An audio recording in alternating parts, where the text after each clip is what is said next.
Muitas pessoas parecem acreditar que a Arca de Noé foi um produto do folclore ancestral, um mito.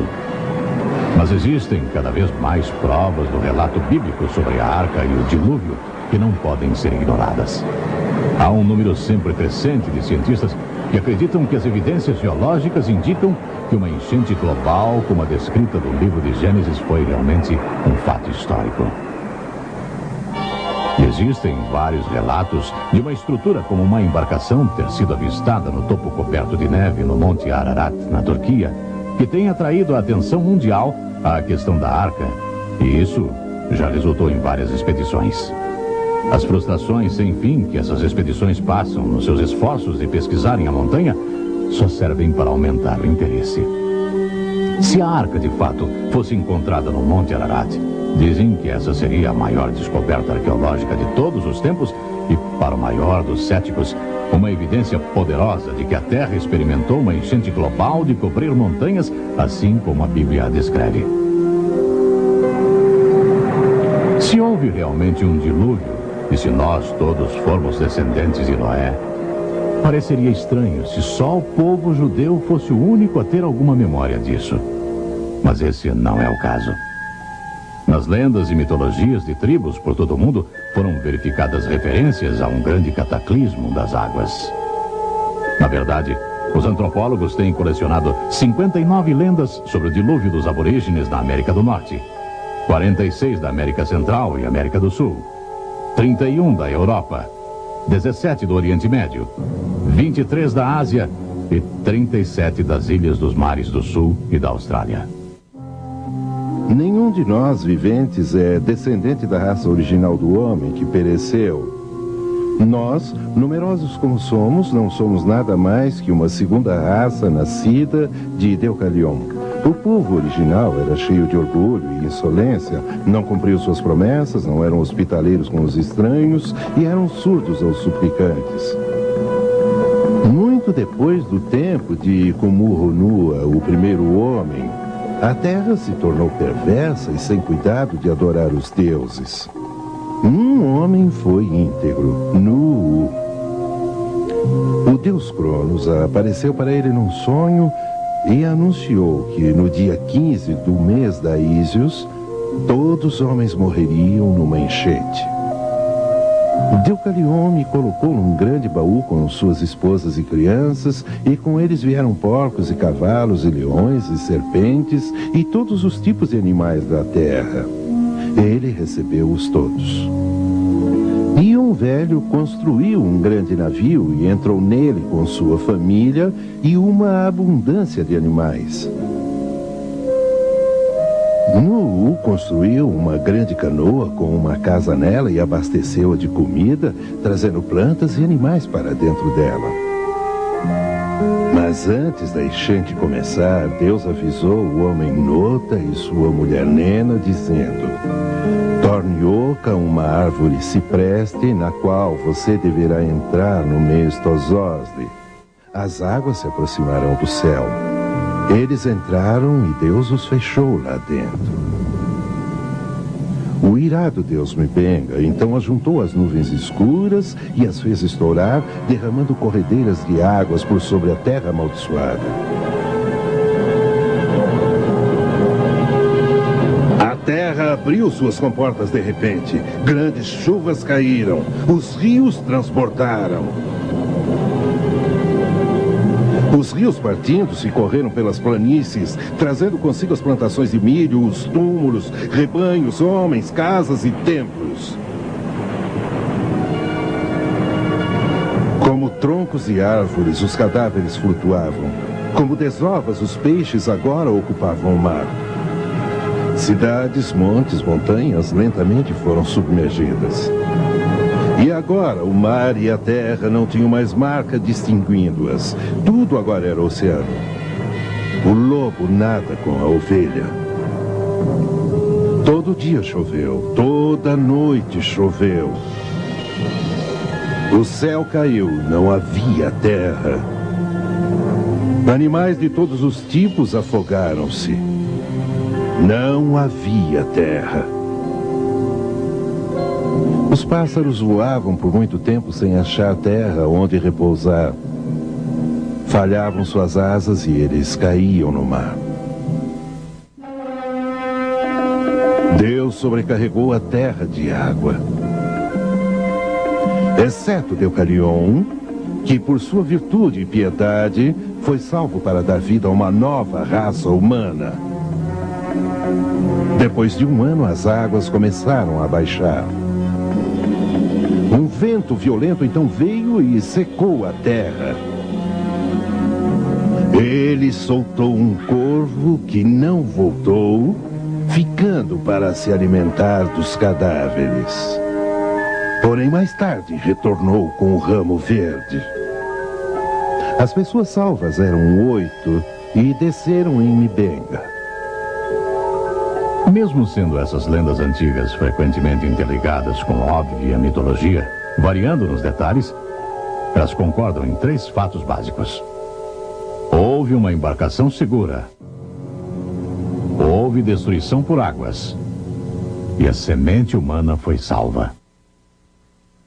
Hoje, até os cientistas estão relendo as descrições da Arca Bíblica para verificarem se a história foi possível, considerando nosso conhecimento atual da zoologia e nosso conhecimento atual em construção de navios. Alguns dos detalhes mais fascinantes da Arca são fornecidos na Bíblia.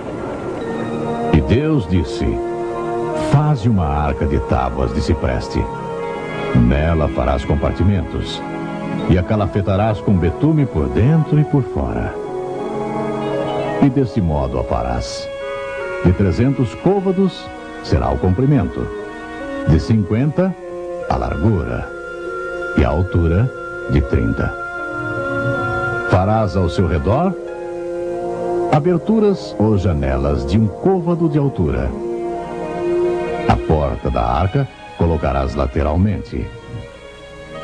Farás pavimentos na arca, um embaixo, um segundo e um terceiro. A maioria dos estudiosos do hebraico acreditam que um côvado tinha aproximadamente 18 polegadas, 39 centímetros. Portanto, a arca teria tido de comprimento 450 polegadas, 135 metros, de largura 75 polegadas, 22 metros e meio, e altura 45 polegadas, 13 metros e meio.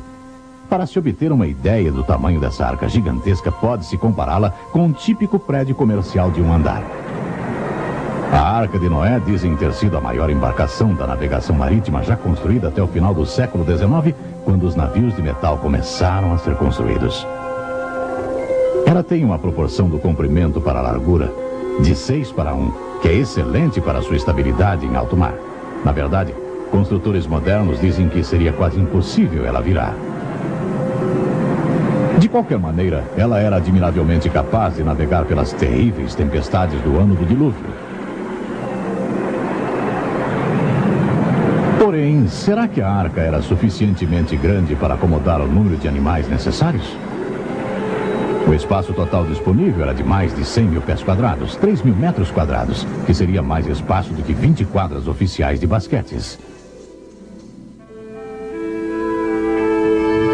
O volume cúbico total era de 1.518.000 pés cúbicos, 5.600 metros cúbicos. Isso seria igual à capacidade de 569 vagões de carga de trens modernos.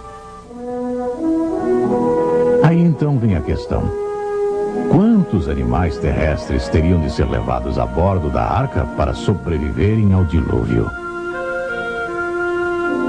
De acordo com Ernest Mayr, o líder americano em taxonomia, existe 1 milhão de espécies de animais no mundo. Contudo, a vasta maioria deles são capazes de sobreviver na água e não necessitariam ter sido trazidos a bordo da arca. Noé não precisou fornecer abrigo para as 21 mil espécies de peixes, nem para os 1.700 tunicados, nem os 600 equidermes, incluindo as estrelas do mar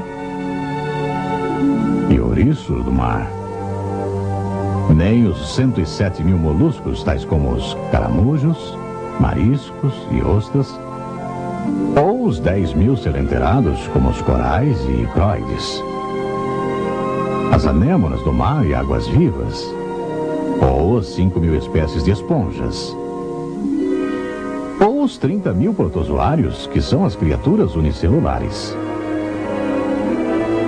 Além disso, alguns dos mamíferos eram aquáticos. Por exemplo, as baleias, as focas e os golfinhos. Nem todos os anfíbios teriam que ter sido incluídos. E nem todos os répteis, como as tartarugas marinhas e os crocodilos.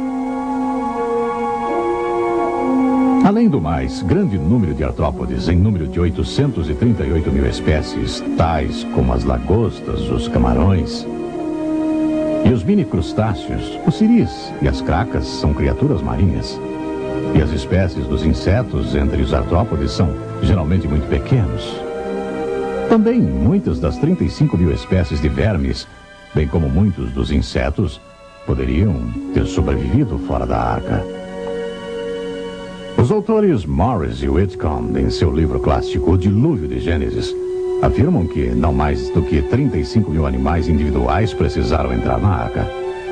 Sejamos generosos e acrescentemos um número razoável para incluir os animais extintos e depois mais alguns para satisfazer até mesmo os mais céticos. Vamos calcular que 50.000 animais estavam a bordo na arca. É claro que esses não precisavam ser os animais maiores, nem os mais velhos. Vamos lembrar que só existem poucos animais bem grandes, como o dinossauro ou o elefante, e esses podiam ser representados por adultos jovens. Calculando que o animal médio seria mais ou menos do tamanho de uma ovelha, e usando o vagão ferroviário para nossa comparação, verificamos que o cargueiro de 2 andares médio acomoda 240 ovelhas. Assim, 3 trens puxando 69 vagões cada teriam amplo espaço para conduzir os 50.000 animais, o que encheria apenas 37% da arca. Sobram 361 vagões, ou o suficiente para termos 5 trens de 72 vagões cada para conduzir toda a comida e bagagem e mais a família de 8 pessoas de Noé. A arca tinha bastante espaço. Assim, o maior problema teria sido a construção da arca. Mas a Bíblia indica que Noé a construiu sob uma liderança divina. E não há motivo para acreditar que ele não contratou alguns trabalhadores.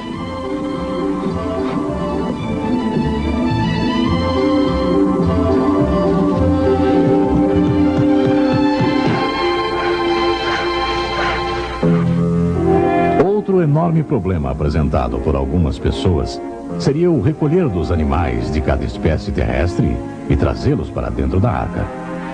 Contudo, o relato de Gênesis indica que foi Deus que reuniu os animais e os trouxe a Noé dentro da arca 2 a 2.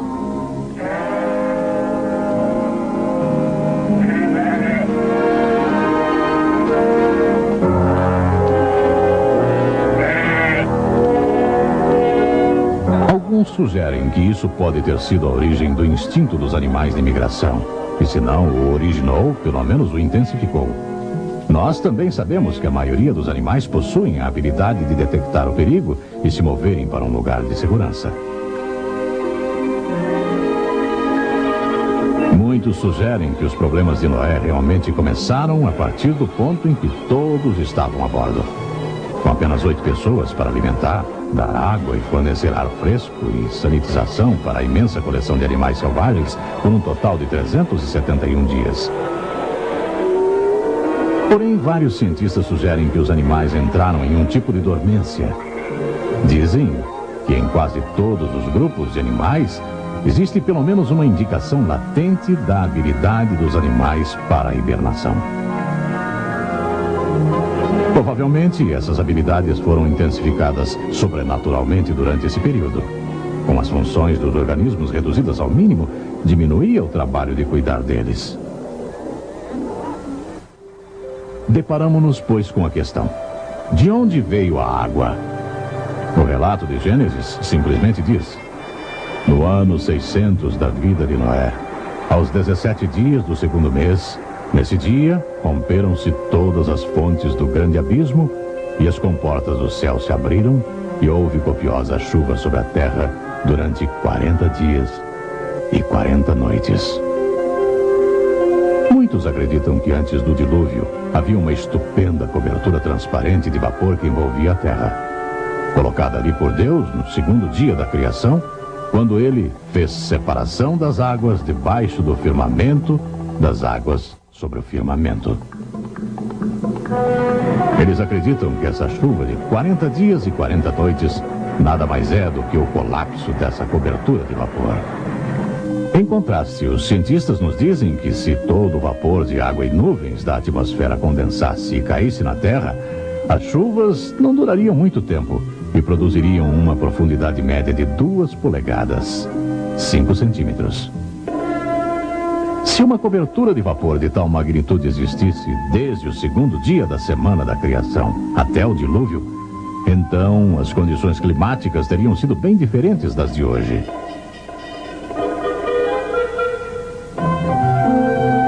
Quando a Bíblia se refere a essa era, ela fala de coisas que as pessoas pré-diluvianas nunca tinham visto. Muitos acreditam que uma das coisas que nunca tinham visto era uma tempestade, pois o segundo capítulo de Gênesis nos conta que uma neblina subia da terra e regava toda a superfície do solo. Provavelmente era uma condição semelhante àquela que observamos nas costas verdejantes da Califórnia, onde a vegetação é sempre regada pelo orvalho. Muitos cientistas acreditam que tal cobertura de vapor protegeu o mundo antigo das radiações nocivas que agora recebemos do espaço e, portanto, foi o motivo pelo qual os habitantes da Terra antes do dilúvio viveram tantos anos.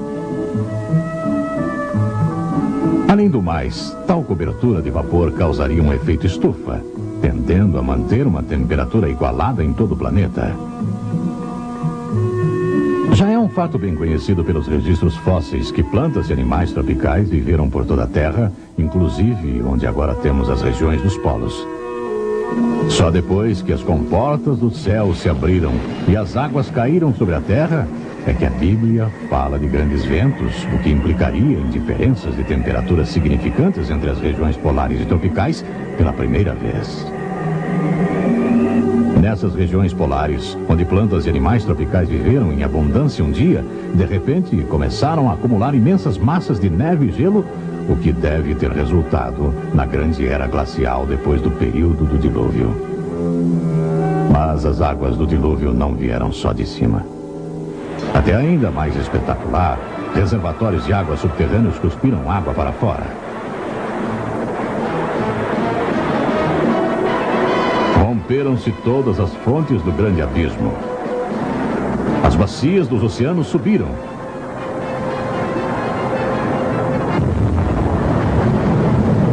Havia enormes explosões expelindo vapores e rochas derretidas.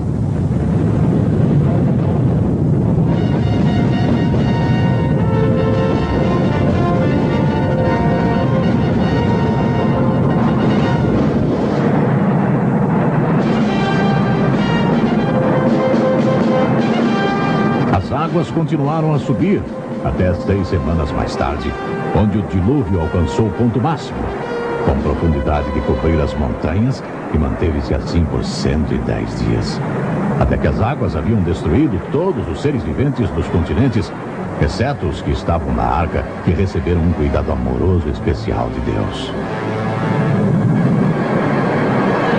A fase final do episódio do dilúvio inicia-se em Gênesis, capítulo 8, onde lemos que Deus fez soprar um vento sobre a terra e baixaram as águas. Fecharam-se as fontes do abismo e também as comportas dos céus. E a copiosa chuva dos céus se deteve. As águas iam escoando continuamente por sobre a terra. A formação das bacias oceânicas está entre as questões mais intrigantes para os geólogos.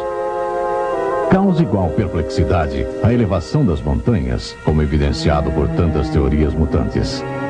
Estudantes de geologia do dilúvio indicam o caráter sobrenatural das origens das montanhas no Salmo 104, que diz: Elevaram-se os montes, desceram os vales, até o lugar que lhes havia preparado. Puseste as águas divisa, que não ultrapassarão, para que não tornem a cobrir a terra. Portanto, a Bíblia dá a entender que ao mesmo tempo que a terra estava sendo elevada, as bacias oceânicas estavam sendo afundadas.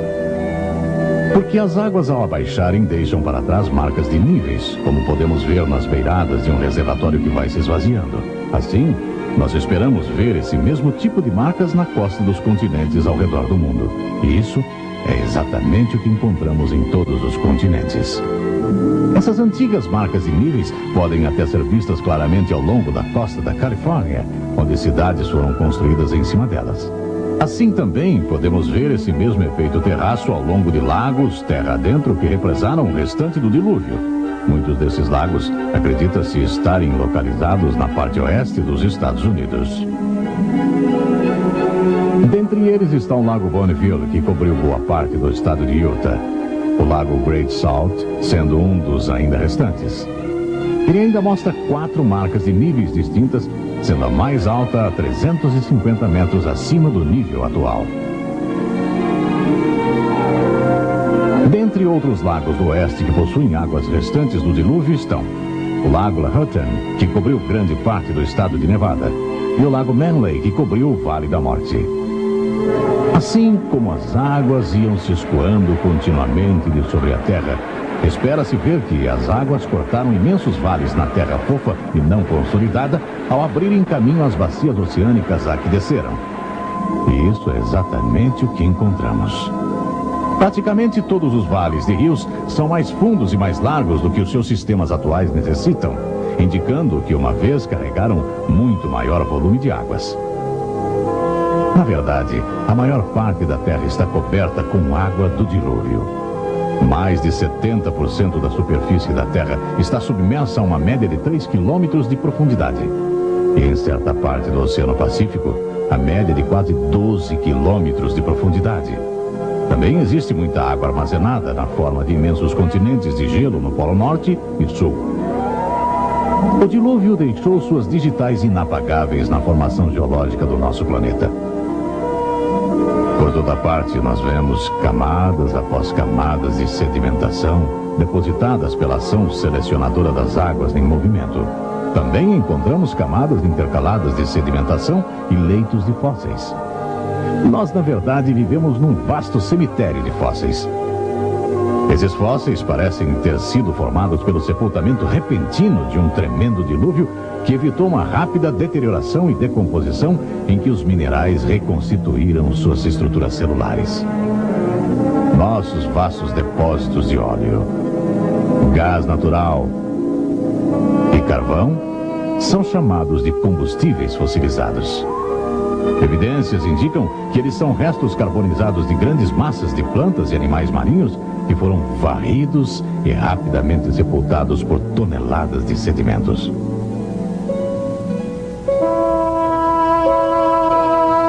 Hoje, depois de milhares de anos de pressão, calor e mudanças químicas, esses restos sepultados formam os veios de carvão e xisto argiloso de óleo que alimenta nossa economia moderna. A evidência circunstancial de ter sido a Terra julgada e destruída por uma enchente catastrófica aparece em toda parte da Terra. Contudo, a base central que sustenta nossa confiança na realidade do dilúvio é o registro bíblico. Jesus pessoalmente falou do dilúvio de Noé como um trágico fato da história que nos faz pensar. Ele disse essas palavras impressionantes. Assim como foram as coisas no tempo de Noé, assim também será quando o Filho do Homem retornar. Ele indicou que as condições da terra precedentes à sua segunda vinda seriam semelhantes àquelas dos dias de Noé. E realmente, quando nos voltamos a Gênesis, capítulo 6, e lemos sobre as condições do mundo antes do dilúvio, parece que estamos lendo as manchetes de hoje. E viu Deus que a maldade do homem era grande sobre a terra.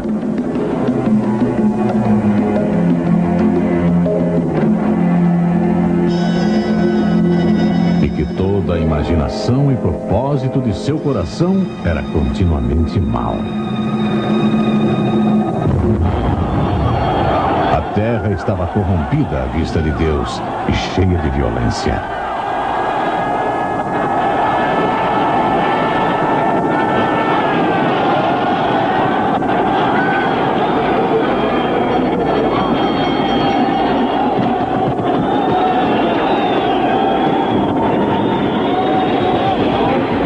Essas condições morais trarão julgamentos sobre o mundo moderno, assim como fizeram no mundo antigo.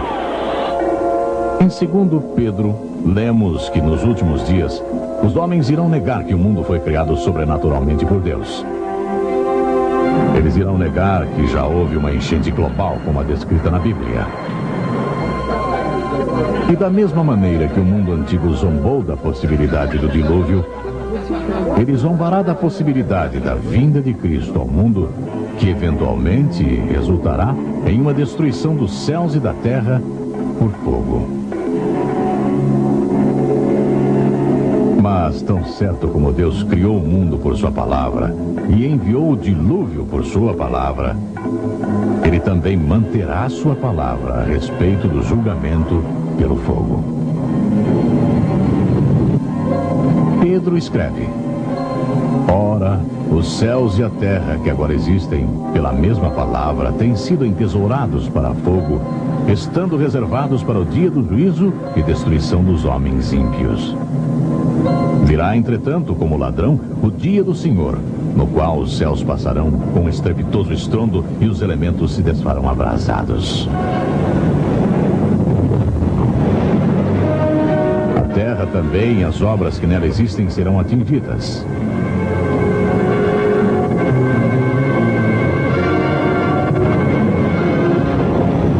Mas Deus não se alegra em julgar. Pedro escreve: ele é paciente para conosco, não querendo que nenhum pereça, mas que todos alcancem ao arrependimento. Nos dias de Noé, Deus avisou o homem amplamente que iria mandar um dilúvio.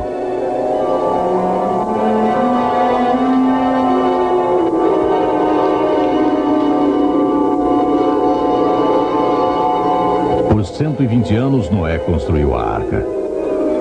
Por todos esses anos, Noé foi o pregador de justiça de Deus, sempre lembrando o mundo antigo que Deus iria cumprir sua palavra.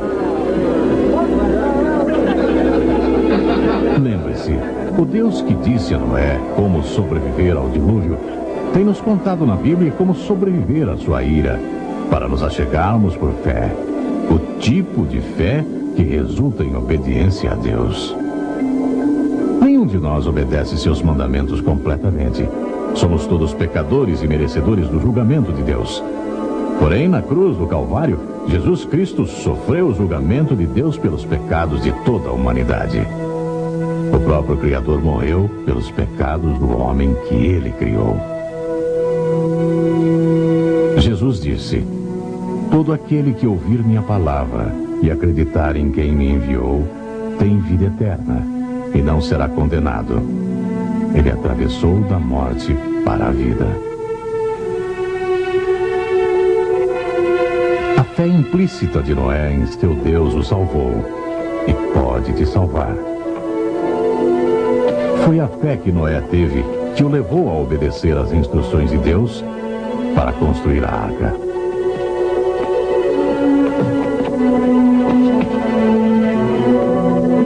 Foi pela fé que Noé e sua família entraram na arca por mandado de Deus, mesmo quando não havia ainda nenhum sinal de chuva.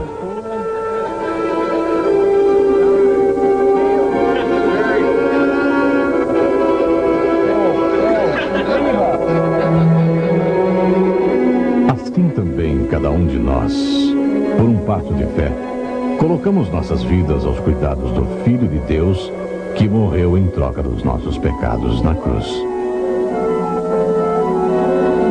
Noé e a família dele tiveram que passar pela porta da arca para serem salvos. Você e sua família também necessitam passar por uma porta do tipo da porta da arca, se vocês quiserem ser salvos. Jesus disse: eu sou a porta. Por mim, se qualquer um entrar, ele será salvo. Se nesse momento você se encontra do lado de fora de Cristo, lembre-se que um dia a perseverança de Deus aguardou nos dias de Noé. Agora Deus está aguardando você. Mas lembre-se, o Espírito de Deus não vai sempre se empenhar com o homem. Chegou o dia quando Deus fechou a porta da arca. A oportunidade se foi. Não deixe isso acontecer com você.